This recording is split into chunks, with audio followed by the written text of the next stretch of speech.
Benoit Saint-Denis was born in 1995 in Nîmes, Italy. His father was a French army officer who practiced judo at a competent level. Under his father's tutelage, Benoit would begin training judo at 8 years old and acquiring his black belt by the time he was 16. In 2014, Benoit would serve his first of 5 years in the French Army Special Forces. Before leaving the military in 2019, Benoit began training BJJ and kickboxing, where within a year of his training, he won an amateur Invictus tournament as well as the French National BJJ tournament in the Blue Belt division. After the success in his early MMA career, Benoit would say goodbye to the military and begin his pro career. Benoit's first matchup would be against Marc Domont under the Lions Fighting Championship. Benoit starts the fight, pressuring with a variety of kicks, before closing the distance with a lead overhand, followed by a body kick into a successful single leg.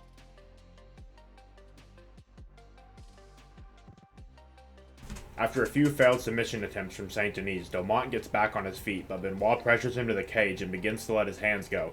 Domont uses his reach advantage to get off the cage, but eats a right hook and shoots a sloppy takedown, which allows Benoit to sink in a standing guillotine.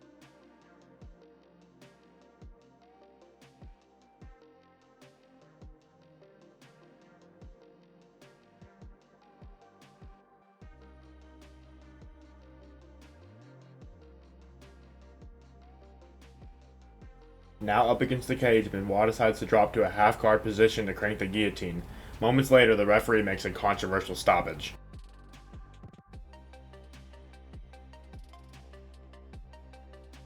Bad stoppage or not, Benoit is now 1-0 as a professional MMA fighter. But what we didn't know was that this man was about to go on a run that would solidify his name as the God of War. Benoit's next fight took place in Stare-Down Fighting Championship against Arthur. Regardless, Saint-Denis starts off the fight once again pressuring with kicks and shooting a takedown as soon as Arthur returns the pressure.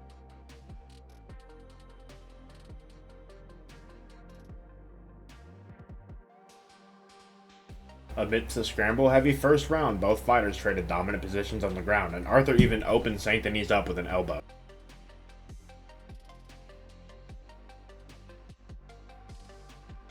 The second round starts with Benoit tripping as he throws a kick, but he quickly stands up and forces a shot with an overhand.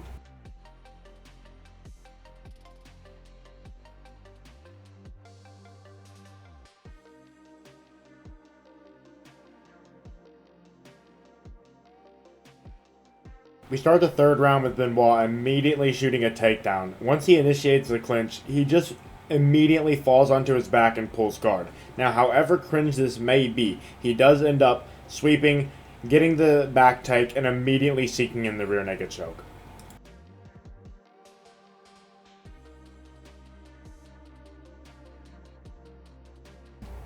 After a quick first-round guillotine at the VIC French Championships to take his record to 3-0, Benoit is now fighting at the European Beatdown and facing an undefeated 2-0 fighter in,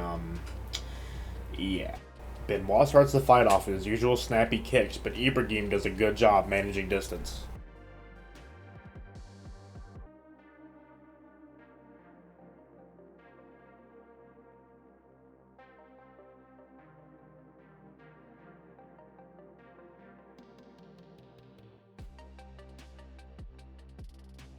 A quick failed takedown from Ibrahim, and Benoit sinks an armbar in so slick the announcers didn't even have time to react before the tap. Benoit, now 4-0 all by finish, finally gets to step up in competition he's been looking for. Now fighting in the Brave Combat Federation, and he is set to take on Powell Kielik. This was a fast-paced and exciting match. However, near the end of the second round, there was an inadvertent clash of heads, which resulted in a doctor stoppage. And although Powell was declared the winner on the night, it was soon overturned to a no contest, leaving Benoit Saint-Denis undefeated. Unfazed by the no contest, Benoit would return to resume his nasty finish streak. This next time, facing off against... maybe when we get into the UFC, I'll be able to pronounce all these names, but for now, yeah. Benoit was able to get a single kick off before slipping under the power hand and driving through a double leg takedown. During a grappling exchange, attempts an alligator death roll to secure a heel hook. It's safe to say Benoit did not appreciate this, as he immediately goes to disconnect his knee from the rest of his body.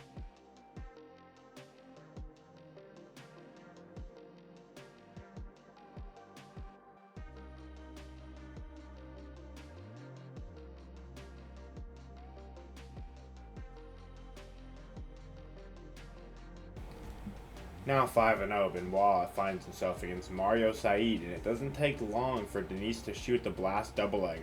After the fight goes to the ground, Mario tries to lock in a heel hook, but we know how Benoit feels about that.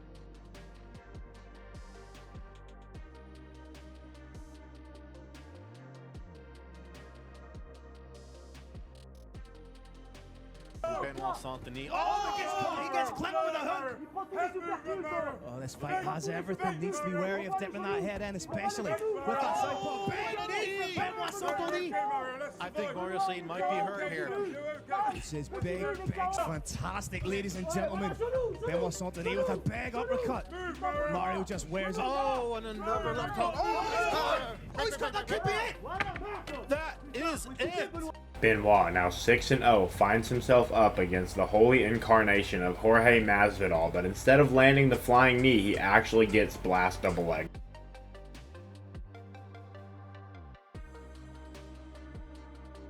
After a grappling heavy first round favoring Saint-Denis, Santiago is visibly gassed. Benoit capitalized on this by dragging Santiago to the floor and securing the arm triangle finish.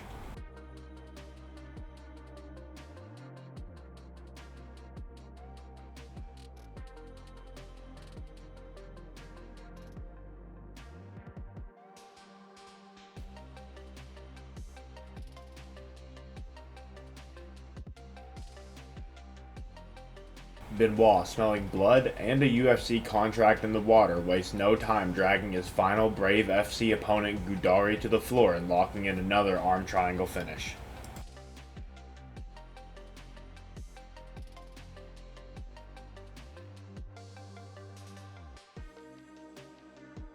Is Benoit Saint-Denis in trouble of perhaps burning out his arms? A normal fighter would be. This is not a normal fighter. Needs to draw. There's the top! The second head on triangle in a row. Benoit Saint-Denis is a... Now, after looking at Benoit's entire pre-UFC run in these organizations like Brave and European Beatdown, I want to compile a quick pros and cons list of things that I've noticed throughout his more regional fights to see how they compare up against the higher level of competition that he's inevitably going to face in the UFC.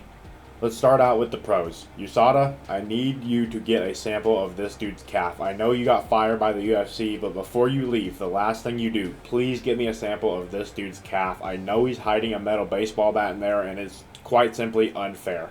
He charges out of his corner, immediately throwing liver kicks, calf kicks, and then he doesn't just sit there and point fight with these kicks. Even though he lands them at a pretty high percentage, he's immediately following them with this lead hook / uppercut that he loves to throw. Then he follows it with this monstrous overhand right. And if that doesn't wobble you right then and there, he's immediately shooting a double leg. Now, most fighters usually don't end up on the ground when he shoots these double legs, but he does manage to get them backed up against the fence. But they're not any safer here because of his black belt in judo. He gets these fighters up against the fence, and then within just a couple seconds, he's picking them up and dropping them on their head. And once you're on the ground, good luck escaping. If he wants to stay on the ground, he's going to stay on the ground. If you manage to somehow get in a decent position against him, he's able to negate a lot of damage coming his way, but within a couple seconds, he's usually able to reverse the position, end up on your back, end up in full mount. He is just a absolute terror on the ground. And if he decides to sit on his back for the entirety of the round, he's usually able to just miraculously pull off this insanely slick submission like that armbar he got. And I think European Beatdown. Nobody even knew it was happening. The fight ended and everyone was just confused. Now let's get on to the cons. Against these regional opponents, I honestly couldn't find that much wrong with him. He does have a pretty well-rounded game already before even entering his UFC career, but I was able to find a couple things. When he shoots these double legs, some of the angles I see that these fighters are getting on his neck, now I don't think that any of them have actually really threatened the guillotine, but against a higher level of competition, I could see a crafty fighter maybe snatching up his neck on one of these takedowns, and it could be a problem for him. Now, this next one is probably the biggest one. He throws these monstrous overhands I mentioned to close distance, basically for every takedown. We've seen fighters like Robert Whittaker versus Adesanya. This just directly leads to them getting knocked out. I can see this becoming a problem for him in the future. And then this next one, honestly, isn't that much of a con for him because of his reversals and being able to negate ground damage. But let's be honest, it's just pretty soy. Just laying in your guard for like half a round, that's not entertaining. That's not very Chad-like. But, you know, we're talking about Benoit Saint-Denis. I'll let it slide. But I don't want to see too much of it once we get into the UFC. Now, before we're able to get into Benoit Saint-Denis' first UFC fight, we unfortunately have to talk about just the whole controversy surrounding this fight. Now, Zaleski did beat the snot out of Benoit Saint-Denis for 3 rounds, 3 whole rounds, on October 30th, 2021. Then, in April, Zaleski pulled out of a fight for quote-unquote personal reasons. Then, he ended up getting popped for Austrian in an out-of-competition test on March 14th, 2022. So, about 5 months after he absolutely beat the shit out of Saint-Denis. And I mean, on the scorecards, one of the media members had this as a 30-25. I did not even know that was possible. If you do believe that Zaleski was actively doping with Austrian, you know, a massive strength enhancer, SARM, then we have a pretty big cope as to why Benoit got fraud checked, but I'll leave that up to your interpretation on how you think things happened. Now, actually getting into this fight. Now, round 1 here, you can see Benoit tries to lead with this jab to the body, overhand right, but like I said, in the pros and cons video, he actually ends up getting caught with this checked left hook on the way in. This is an awesome move from Saint-Denis. He fakes the back taken. Zaleski completely thinks he's trying to wrap around to his back. He goes around to the front, gets the judo toss, puts him on his ass. Once again here, Benoit rips a kick to the body, but then he tries to throw this combination, and after he throws that lead hand, he leaves his chin up in the air, and he gets caught with that checked left hook again, and is forced to shoot a panic double leg. Benoit recognizes the threat of that right hook, so this time he throws his lead overhand, ducks under the hook that he knows is coming, and tries to slip in this uppercut hook thing that he likes to throw. This was a good exchange and good awareness for both fighters. I included it because Benoit was able to edge it out just a little bit with that body kick that he threw after the first combination. Both fighters ended up missing a lot, but that body kick, I think, solidified that exchange for him. An overhand lands and a single attempt from Zaleski, but look at the balance from Saint-Denis, and he ends up pressuring him against the fence. Once he's got Zaleski up against the fence, he starts to unload, but gets caught again with a hook, and this time when he goes for the takedown, he runs right into a knee, and this is where the fight starts to switch sides. This sequence right here is insane. After he eats 2 flush knees to the skull and gets pushed back, at a certain point he's just holding his hands up trying to block shots like a human meat shield. Then not 10 seconds later he's back to throwing, I don't know if I'd call them combinations, but he's back in the fight to some degree.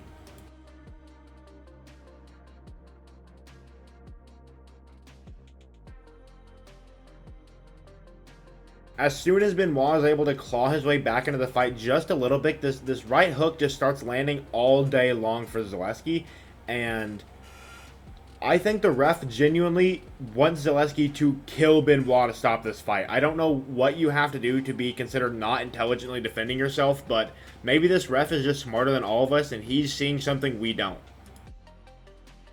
I mean, just look at the heart on display from Saint-Denis. I mean, it's amazing what can happen when you have a ref who doesn't care if you live or die, an opponent who wants you to die, and your corner doesn't care if you live or die either. I mean, the fact that he's taking this much abuse, I genuinely believe 90% of fighters would just be out cold by this point, and he's still finding ways to clinch up and get trips after 2 minutes of straight knockout damage. And if it wasn't bad enough that he had PED abuse, a apparently blind ref, and a corner who does not care about his well-being. Zaleski just had to go and stick his freaking pinky straight in his eye in the 3rd round. I mean, I don't know. I think maybe God just hates this dude, but he is the God of war. And still, after all this, he is still deploying his freaking baseball bat of a leg in the 3rd round. I do not know how he's conscious, much less kicking. There's just another example of that right hook landing at will and dropping him. And although it is in vain, because I don't know if he even knows that he's doing it, he's throwing his lead left hand and dropping his head behind it. He's following through with it, making sure that right hook does not come around it.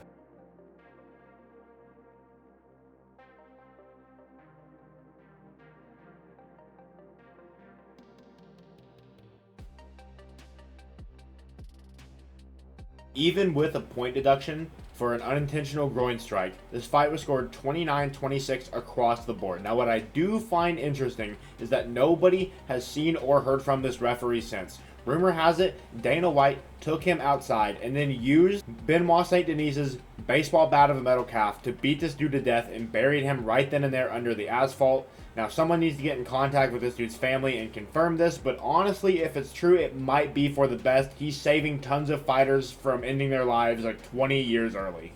Next up, Benoit's taking on Nicholas Stoltz, and this time he does not even bother with throwing a kick, throwing hands. He does not care. He does his best Bo Nickel impression, and he literally dives at this dude's leg. And look at this head kick he eats, or knee, whatever. He eats this clean and gets opened up, and now I'm starting to realize this dude might actually be Kratos in disguise. You know, I've seen him wobbled in that first UFC fight. I've never seen someone go through that amount of punishment, and this dude eats it and just keeps going through. I genuinely think he loves thriving in this chaos. And in the time I've been rambling, Benoit has secured 2 high-level takedowns. He's gotten him in the Khabib leg triangle. He's gotten him tied up on the ground in a knot, and he barely makes it out of this first round. He gets saved by the bell. Now, round 2, he's not going to be so lucky, but look at this takedown by Benoit, and look at this, what I was talking about earlier. He gets his head off to the side, and Nicholas threatens with that guillotine, but look at the physicality from Saint-Denis to just shove him off. He literally says, no, I'm not going to get choked. That looked like it was pretty tight, and he just goes, no, I'm not going to allow this.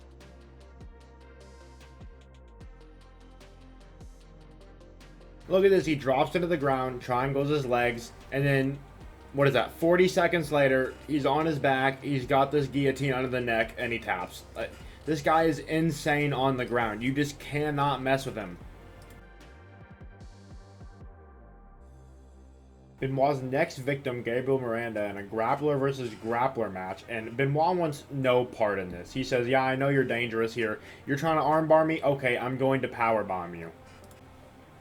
And you know, I actually don't know how good Benoit's chin is, because on one hand, it looks like he somewhat gets wobbled by, like, every straight jab that he takes, but, like, he's not close to being finished. It's very strange. Like, especially with his first fight, he proved how much damage he can take, and then it looks like this straight jab just stuns him, and then he's like, okay, I'm going to hit you with a spinning back fist.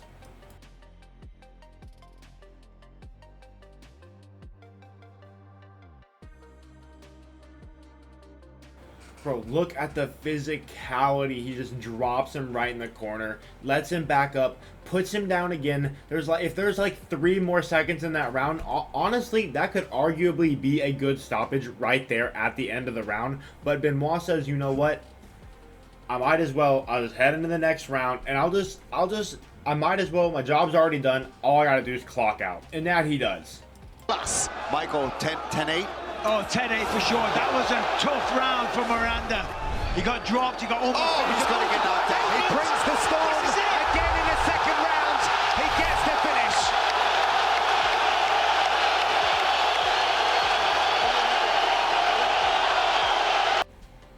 After that second round knockout on the Paris card, a true star was born.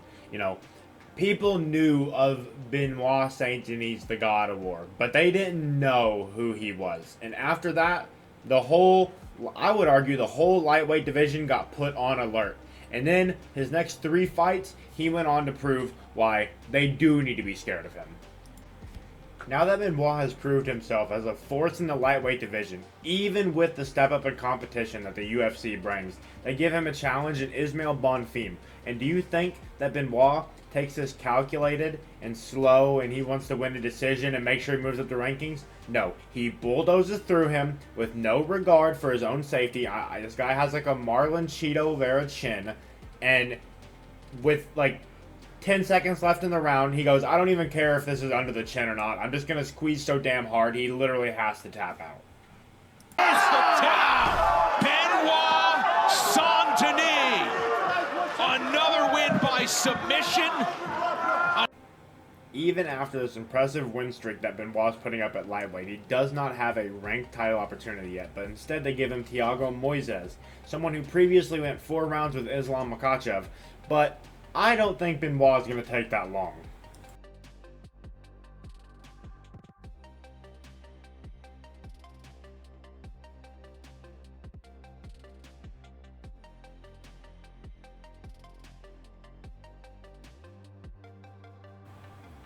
Moises, being a respected jiu-jitsu player in the MMA world, is obviously going to throw up some submission attempts, but unfortunately for him, he went for the knee bar on Benoit, and we all know what happens when you go for Benoit's knee or heel.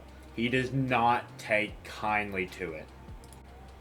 After Benoit stands up, Moises manages to get another takedown, but Benoit lands in a beautiful butterfly guard. Instead of going for a sweep or a reversal, however, he tends to just stand up and then proceeds to get the takedown, and yeah. To try to fight the hands and hold on to something from Saint-Denis and get back to his feet. We talked about the inner dog, the heart, the will to win, the desire. Has that left Thiago Moises? Because right now he's kind of just in a very defensive shell. Thiago, defend yourself, come on, whoa. Yeah, he's getting worn back. 30 seconds. Sorry, Paul. That just inspires Saint-Denis Thiago, to defend unload, yourself. to go more, to empty the tank. Yeah. This is going to be it. Defend yourself, Thiago. That's it. It's game over. The Butterfly does it again in Paris. After this impressive winning streak at lightweight, Benoit is now set to take on Matt Frevola at UFC 295, Uri versus Pereira. Now, Matt Frevola is on a 3-fight round 1 KO winning streak. I'm sure that this fight will definitely go the distance. It will not end in round 1 within the first minute or so. Oh god, what is that? Oh.